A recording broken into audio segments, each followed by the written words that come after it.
isku maqanay kala maqanay warya waxaad ku maqnayd mahankeene isku maqanay kala maqanay waxaad ku maqnayd mahankeene waxaan ku maqnay dadkan maqano warya wixii ka maqnay muraad kala ahayn waxaan ku maqnay dadkan maqanayo wixii ka maqnay muraad kala ahayn war isku maqanay maalin wanaagsan war baan idin hayaa war ma haysaane horta Soomaalidu iyadu mar walba ma loo taliyaa waa taa yaabee gobolada waqooyi koonfureed madaxdoodii waa tal isku keenayay Abiy Ahmed isku keenayay dhibka halkee buu ka jiraa Soomaalina halkee laga heystaa mise iyaga isku maqan war isku maqanay war marka la isu keenayo ma lamaana aroos ahba war isku maqanay ninkii kala geey ay isku geey karo waraada isku maqanay war ma haysan adinkuye ana war fiican idin haye gudoomiyihii golaha guurtida Soomaaliland maanta wuu hadlay oo waxa uu sheegay in Abiy Ahmed ka aad sheegaysaan uu hadda ku cadaadinayo Soomaaliland in farmaajo uu ka daga Hargeysa laakiin waxa uu yiri taa aqbali mayno oo isaga Abiy Ahmed ka iyo farmaajo oo wada socda halkan ha yimaado isagoo muwaadin baan soo dhaweynayna bal arrinka ka warrama war isku maqanay ninku muwaadin ma ahaanay waa madaxweynaha Jamhuuriyadda Federaalka Soomaaliya Maxamed Cabdullaahi Maxamed Farmaajo war halkaas waxa laga doonayaa Soomaaliland inay u soo dhaweeyaan maqaam madaxweyne ka dooni mayno inay muwaadin Soomaaliyeed u soo dhaweeyaan Soomaaliland waa gobol ka mid ah Soomaaliya warkaas ogaada war isku maqanay sheekada aan la yaabo waxay tahay ma nin baa gurigiisa marti inuu ka yahay loo sheegayaa madaxweyne Farmaajo waa madaxweynihii Soomaaliya Somalilandna waa meel ka mid ah Soomaaliya marka haddii magaalo ka mid ah Soomaaliya madaxweynaha uu tago ma muwaadin shakhsi ah sida loo soo dhaweynaya war riyaa ku jirtaahe calanka Soomaaliya mamnuuc ka ah Hargeysa qaarana xabsiyadu galeen war ninkan wuxuu ku hadlayaa maqal calankaad sheegayso waa maxay isagaaba sida amxaar loo soo dhaweyn rabaa war isku maqanay war ma idin sheega Soomaaliya sanadkii 1884 ayaa la kala qaybiyay waxaana lagu kala qaybiyay shirkii lagu qabtay Berlin oo markaad leedahay shirkii Berlin baa lagu qaybiyay maada shirkaas joogo warka noo soo tabiyay abidkay adduunka intaan yaabay warada ninku cimri badana waqtigaasna ma joogay war naga tag taariikhda wax kama taqaanide ninkan waa taariikhiyahan war isku maqanay hadda koor nin ayaa shaah ka gabiyay waxana uu yiri koob shaah waxa loo cabaa aad ku kulaatid kan labaad waxa loo cabaa kaaga dari maayo kan saddexaadna waxa loo cabaa yaa laga kabanin warada maxaad ku keentay shaaha iyo waxan maarta aad noo saddexaynayso wariikaadi warku waa socdaaye war isku maqanay shaahu ma kursi ayuu noqday maxaa loogu diidayaa dadka kale kursi madaxeed waxa loo koraa kasab adduunyo iyo lacag ka kuskuuso ama daaro iskor saaro ee ku camir qalab dibadda laga keenay markuu kursiga doonayana lacag kala dhiibe kullay lacagtu ninkii kursi ku doonayo shacab uma kaalmeeyo ma dadkaas ayaa laga sugayaa inay wax noo qabtaan ninkii xiluu mahanayo haddaad tahay macallin sare cilmiga moolkiisa tegey in loo magacaabo mudan adoon muruqaaga dhugan adoon maartida ku tuman adoon miidooyin dhigin adoon naga dili mid nool xaq baa reer hebel ka maqan adoon meelaha ka dhihin anaa lay maagan yahay adoon maqashiin bulshada muddadu waa saa dambe imow madasheenna guud meeshay taal doorashadu nasiibkaagana magow miyaanay doow ahayn maxaa lagu diidanya ma dhiigeenna macaan waxaan ahay maalqabeen isagu magac yeeshayoo malyuumaad baan hayaa codkaan uga maalayaa aniga xilma waayi karo waraada isku maqanay ninkan yuu lacagta ugu goodinayaa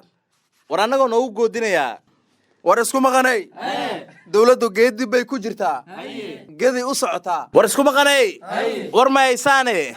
dawladdu markay geedi u tahay gedo ma bootadii Kenya ay u socotaayo halkaas bay kaga hortagi rabtaa mise wax kala jira maya warkaana idin hayee dawladdu waxay u socotaa in gobolka Gado laga shaqeeyo bu'aalana la tago doorashana halkaas lagu qabto war dawladdu ayada awalba laga rabay inay sii faaftee go'doonkuna ay ka baxday dawladii go'doon ma gashee war isku maqanay idinka waxaa aragtaan ciidamada la sii wado qaar waxaa u goostay ciidamada Jubbaland ciidamada way soo diyaariyeen dawladda Jubbaland hadiyad khaasas loogu geeyaa ma tahay wareed isku maqanay war dawladda Jubbaland inay qabsatay rabtaa haddana Puntland ay u socotaa laakiin Puntland iyo Jubbaland cid xoog badan ma aqaane Puntland federaalka waa iska dhicinayna ayay leedahay wareed isku maqanay Puntland waa maamul goboleed kamid ah maamul goboleedyada dawladuna way u talinaysaa ninka hadlana waa gudoomiye gobol macna male xilka laga qaadaa aday kula tahay waxaas war isku maqanay horta war meesan Gado iyo dawladda ka daba ordaysin tii xamar saakay gobolka Banaadir ciidankii waxa loo diray inay soo gurbiyaan xoolihii 40 loo alla soo qabto oo wadada iska warwaran yaxa laga rabo macaana laga leesan rabo oogada horta daafo dil qaatay caad la soo dhex gashaa warka markaas inta la soo qabtaya la xirxiray mayga dadkii aba maar loo waayay lo maar ma loo helaa war ninkan wuxuu ku hadlaa maqal dhagaxan ina dhaqaaleysta lo'dana ma dhaqaaleysta adinku dhagax iyo loobaad ka hadlaysaane anigoo wadada socdaan waxaan la kulmay baabuurtii madaxda lo ay celisay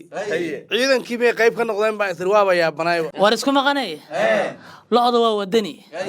dalka loogu yimid dadka qaarkood magaalada imaadeen lo'da jiiftay soo galeen dhagax ma waa yaalin magaaladii xaalada loogu diidaa ariyaad isku maqanay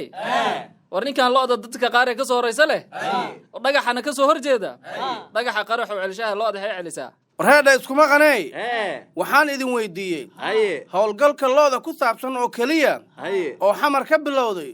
xaw yahay aaway xoolihii kala dameerihii iyo arigii iyo idihii iyo geeli war carcarbeeda magaalada xor ku maraya wareed isku maqanay war sheeko cusub aan maanta idin hayaa dameerihii suuqa yeesheen meel loo raba ma aqaane halkii dameer $375 oo jooga inta lagu gadayaa dameeraha sheegaysid internetka laga sheegay war dameeraha ma forex ay isku bedeleen war hab online ayaa loo gadoyaa dameeraha markan dameer soo sawir internetka falay ku soo sii Facebook online markaan dameer godaha man offline u gato on suuqa ka doonto wareed isku maqanay adinku war ma haysaane dameeraha shiineeska iibsanaya malaha wuxuu dawo u yahay coronavirus war isku maqanay war ma haysan arintu gobolkii dhex meereysanaysa koodhaha hadii aad leedihiin looba gobolka laga qabtay kusimiye agaasimaha shaqada iyo shaqaalaha gobolka Banaadir xabsiga liinta lagu siiyay maanta 3 sano xabsi ciidan ah ayaa loo diray hore waxa loogu yiri al-shabaab uu ka tirsanaa balse ma uusan marin hanaankii ka bixitaanka al-shabaab ee dawladda u yaalay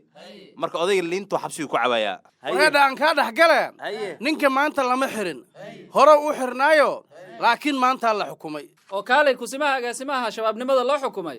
ma isaga ugu horeeyay qof dawladda ku jiro shabaab ah war baaritaanku waa dheer yahay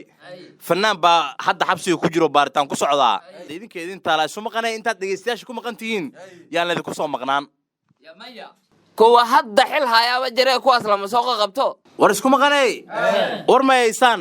war baan idin hayaa oo magaalada iyo bulshadii anfacay wasiirkii amniga wuxuu yiri mataqaanaan dhagxaantii waa la qaadayaa wadooyinka magaalada waa laga qaadayaa hal qaado ma xume ma waxaad u moodaan in gabi ahaan dhagxaanta la qaadayo dhagxaanta waxa loo bedelayaa wadadii warshadaha iyo halkaas la geenayaa hadda idinka idin taala wareed isku maqanay ninkan war ma hayo dhagxaan baa la qaadayaa buu leeyahay wax ka jira lama arka hadaba la sii yareeyay mooto bajaaj xataa kama bixi karto war isku maqanay warkii hore war soo dhaaf dhagxiina la qaada ma la leeyahay warshadaha la geeyano ma la leeyahay inta looga qaadaha Soomaali ma degno xagga Afrikaan ma degan Soomaali ma degna miya isku maqanay dhagax waa marti hadii inta laga qaado reera kala lagu dhibaa marka cid loo geeyo ay iska dul qaadato wareed isku maqanay dadka gobolka Banaadir degan soo kuwii hadda ka hor ka qeylay dhagaxaanta hadii laga qaado ma dhiba ku jiro warshaduhu ma gobolka Banaadir miyay ka tirsaneen ma geesay ka jirtaa